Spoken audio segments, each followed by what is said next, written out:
다시 오실 때가 언제인지 모르지만 그 다시 오실 때가 부활절 아침이었으면 좋겠다는 생각을 합니다. 우리가 이렇게 부활절 예배를 드리고 부활의 찬양을 부르고 또 성찬식을 행할 때 하늘 문이 열리고 새 예루살렘이 내려온다면 얼마나 멋진 영광스러운 부활절 예배가 될까, 그런 생각을 한번 해봅니다.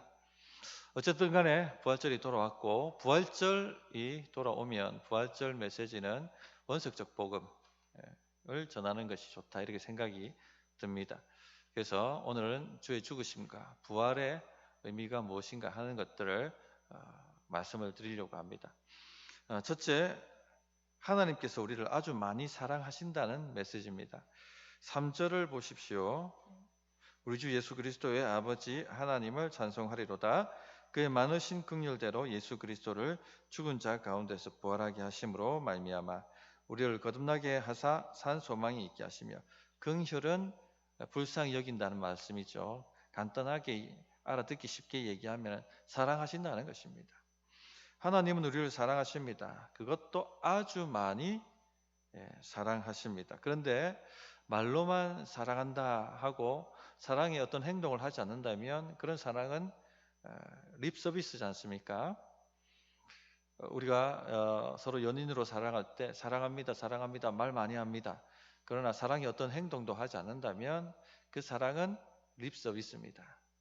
또 부모가 자식을 사랑한다 말하고 또 자식이 부모님 사랑합니다 이렇게 얘기하는데 어떤 사랑의 행동도 하지 않는다면 그런 사랑도 립 서비스가 될 것입니다. 그래서 말로도 사랑해야 되지만 정말 중요한 것은 말과 함께 사랑의 행동이 나와야 되는 것이죠.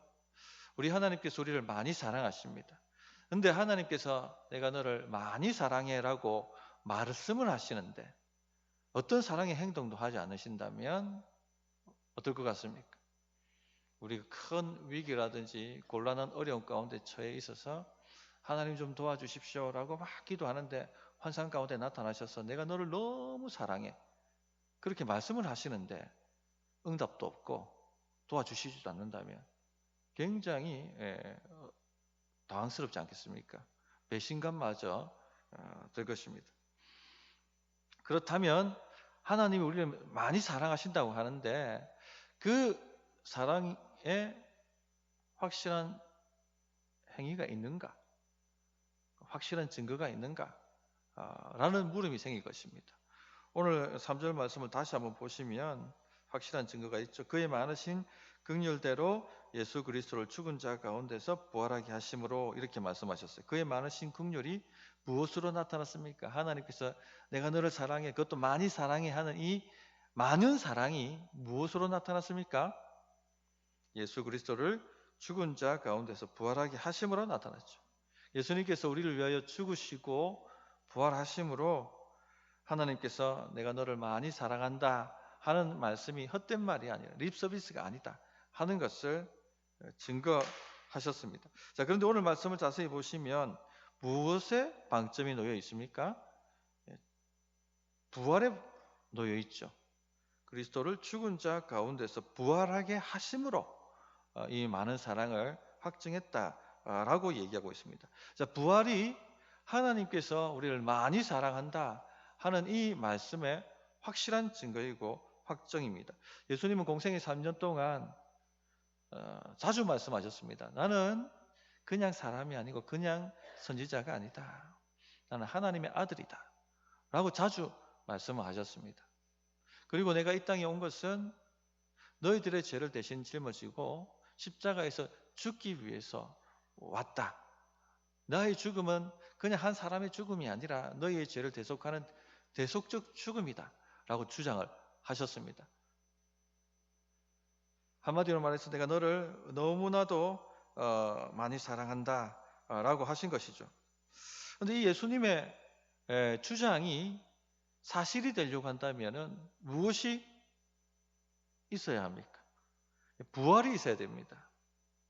주님이 죽으시고 다시 사셔야지 나는 그냥 사람이 아니라 하나님의 아들로서 인간이 되었다라는 주장이 성립이 되는 것이죠. 만일 주님의 부활이 없으시다면, 그냥 십자가에서 죽으신 것밖에는 없다면 주님은 한 인간으로서 죽으신 것입니다. 그가 하나님의 아들이라는 증거를 댈 수가 없어요. 사람은 다 죽게 되어 있기 때문에 그냥 죽은 것입니다. 그러나 주님이 부활하셨다면 예수님은 그냥 사람이 아니신 것이죠. 주님이 주장하신 대로, 말씀하신 대로 하나님의 아들로서 사람이 되셨고, 그의 죽으심은 우리의 죄를 대신 짊어지신 죽음이라는 것이 확증이 되는 것입니다.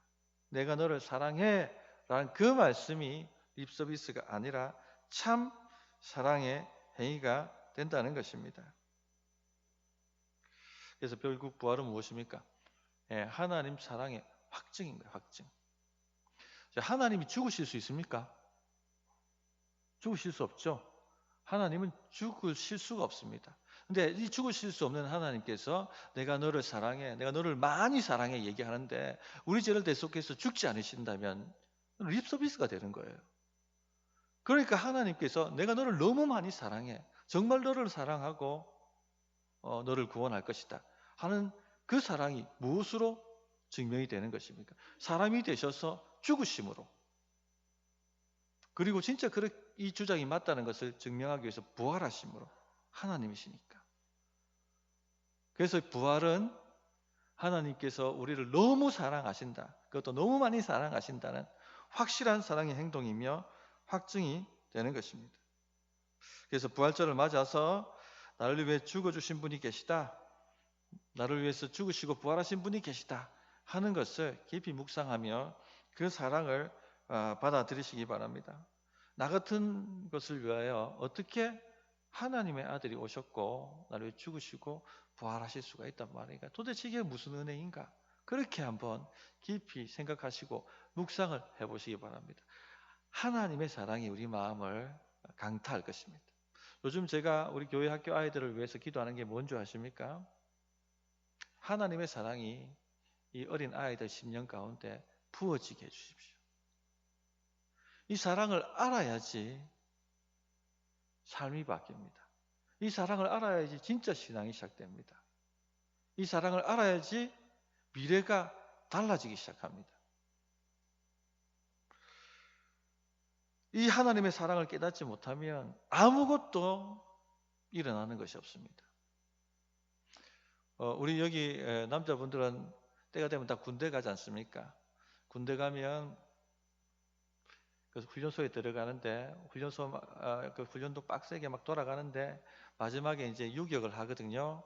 유격 훈련을 하고 화생방에 들어갑니다. 저는 진짜 죽는 줄 알았습니다. 숨이 막혀가지고 내가 이래서 허무하게 여기서 죽는구나 싶은 생각이 드는데 문이 열리고 바람을 향해서 달리라고 조교가 소리쳤습니다. 바람을 향해서 달려갔더니 이제 숨이 쉬어지기 시작하는 거예요. 눈물 콧물 다 흘리고 그렇게 살았다 싶은데 조교가 고향 앞으로 얘기를 하는 거예요. 고향 앞으로 다 섰습니다. 어디가 고향인지 모르지만 알아서 그냥 섰어요. 그랬더니 엄마가 보고플 때 엄마 사진 걸어놓고 희군가 하시죠. 이거 다 부르라는 거예요. 그걸 막 목청 놓아 불렀습니다. 그런데 여기저기 눈물이 터지기 시작하는 거예요. 지금까지 부모님 사랑 그냥 당연하다 생각하고 투정 부리고 그랬는데 그 생각들이 다 지나가면서 얼마나 죄송스럽고 그 사랑이 얼마나 감격스럽고 느껴지기 시작하는 거예요. 부모님을 향해서 사랑합니다 함성 발사 하는데 막 뻥뻥 터졌어. 그래서 남자들이 군대 갔다 와야지 뭐가 된답니까? 철이 든다 얘기. 철이 든다. 마찬가지예요. 하나님의 사랑을 내가 알아야지 신앙의 철이 듭니다. 생각이 바뀌고 신앙이 바뀌고 삶이 바뀌고 기도가 열리고 그렇게 되는 것입니다. 요한복음 3장 16절에 하나님이 세상을 이처럼 사랑하사 독생자를 주셨으니 이는 그를 믿는 자마다 멸망하지 않고 영생을 얻게 하려 하심이라. 이 놀라운 사랑이 우리에게 주어졌습니다. 이 사랑을 기억하십시오. 오늘 성찬식을 통해서 주의 살과 피를 먹고 마실 때 하나님께서 나를 얼마나 사랑하셨는가 하는 것을 깊이 경험하시기를 바랍니다. 손으로 만지고 입으로 먹으면서 그 사랑을 기억하시기 바랍니다. 이 사랑을 알아야지 하나님을 사랑할 줄 알게 됩니다. 이 사랑을 알아야지 자기를 참으로 사랑할 줄 알게 됩니다. 예수 믿는 사람들 중에도요, 자기를 미워하고 저주하는 사람들이 꽤 있습니다. 내가 왜 이렇게 태어났지? 다른 사람이 되기를 갈망하면서 자기 자신이 이렇게 태어난 것에 대해서 저주하고 미워하고 내가 다른 사람이었으면 얼마나 좋았을까? 이렇게 생각하며 사는 사람들이 많습니다. 하나님의 사랑을 경험해 봐야지 진짜 자기를 사랑합니다.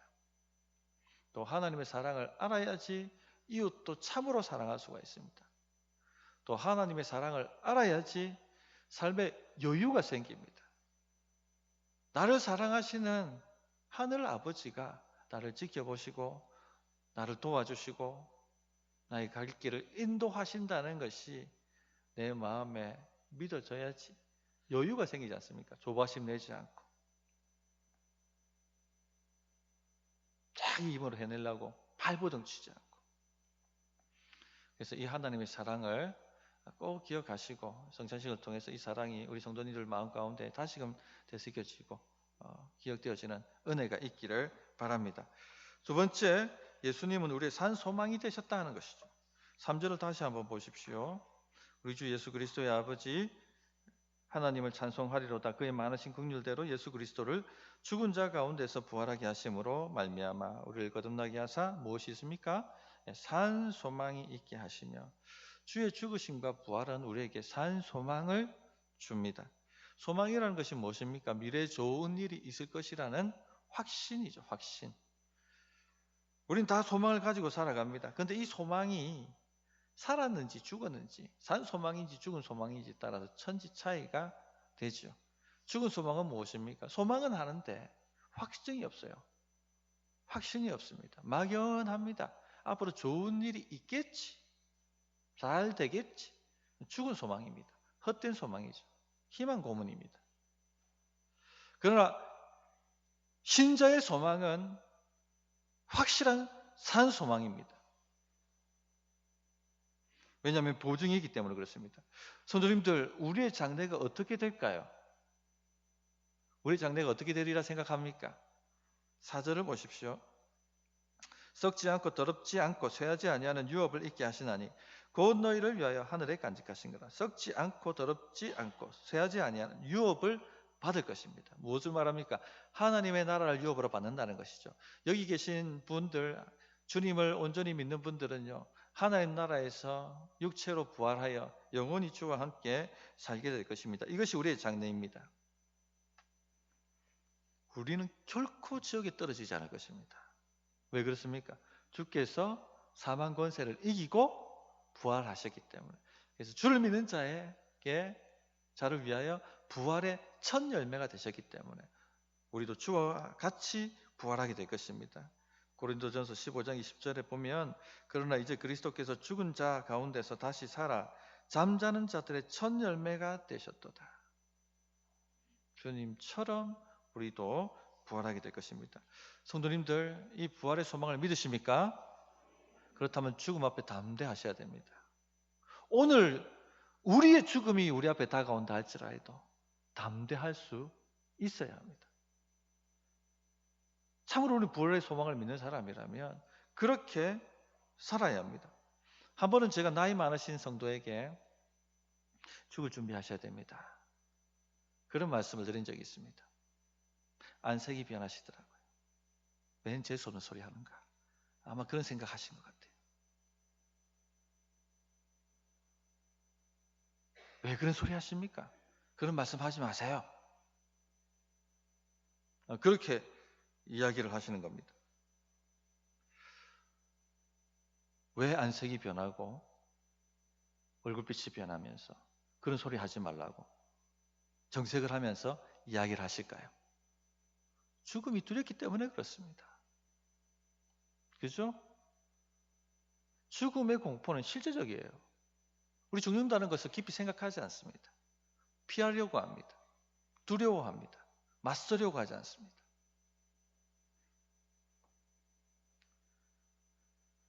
솔직히 말해서 저도 살면서 죽음이 두려웠던 적이 몇 번 있습니다.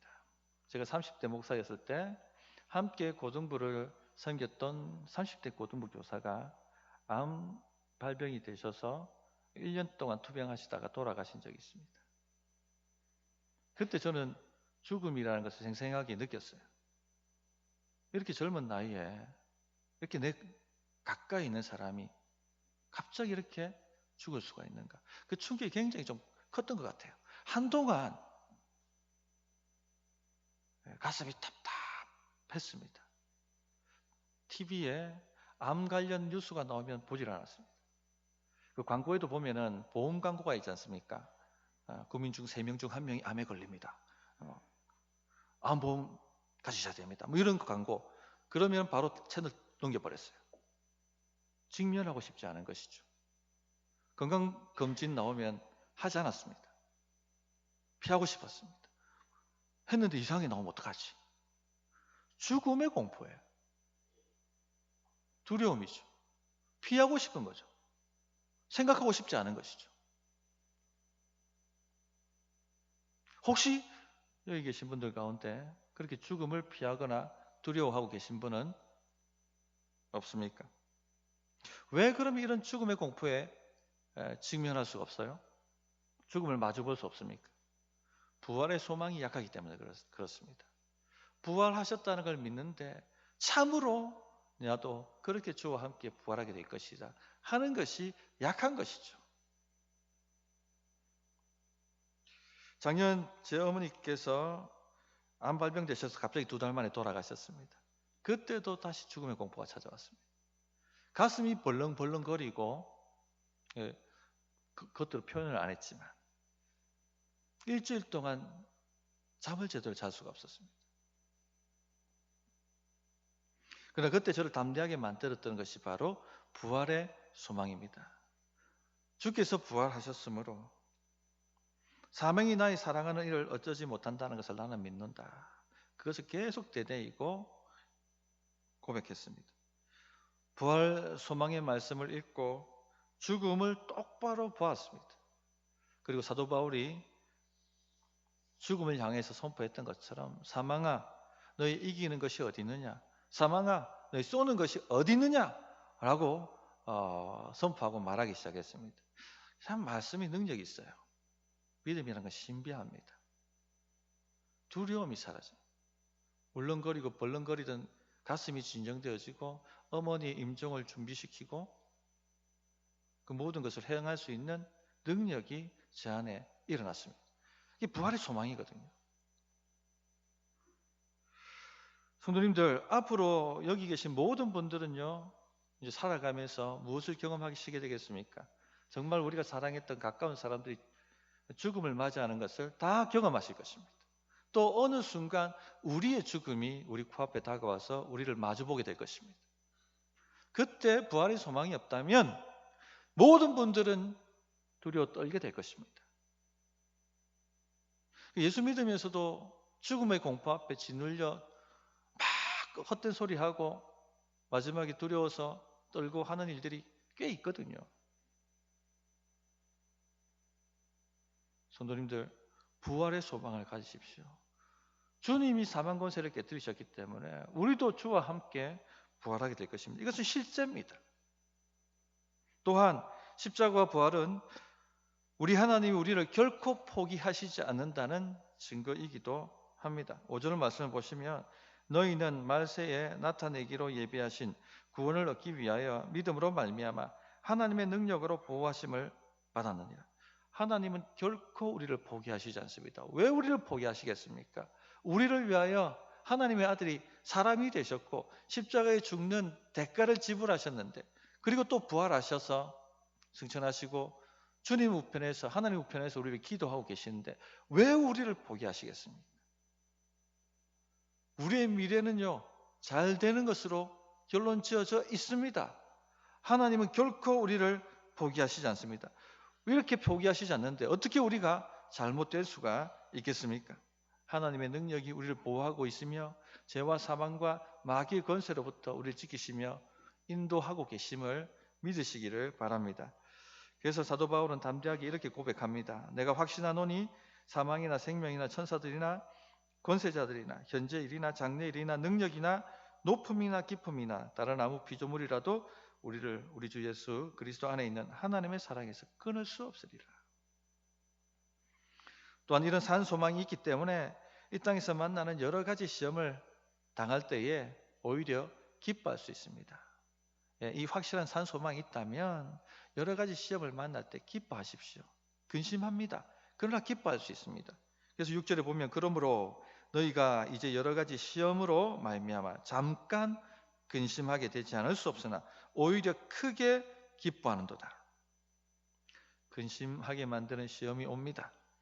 그러나 기뻐하십시오. 너 문제야. 네가 이기는 것이 무엇이냐? 네가 쏘는 것이 무엇이냐? 죽음의 공포도 이긴 사람이 무엇을 두려워하고 무엇으로 말미암아 짓눌리겠습니까? 할렐루야. 주님이 부활하셨습니다. 오늘 말씀을 정리하도록 하겠습니다. 주의 부활은 하나님께서 우리를 얼마나 사랑하시는가 하는 것에 대한 확증입니다. 주의 사랑은요, 하기 쉬운 립서비스가 아닙니다. 분명한 확실한 증거가 있습니다. 사람이 되셨고 우리를 위해 죽으셨고 부활하셨습니다. 또한 주의 부활은 우리에게 산 소망이 됩니다. 우리는 결코 잘못되지 않습니다. 우리의 장래는요, 주의 나라에서 육체로 부활하여 주와 함께 사는 것입니다. 그러므로 이 땅에서 일어나는 여러 가지 시험 앞에 낙심하거나 두려워하거나 짓눌리지 마십시오. 오히려 담대하게 선포하시기 바랍니다. 자, 어떻게 응답해야 될지 1분간 기도하도록 하겠습니다.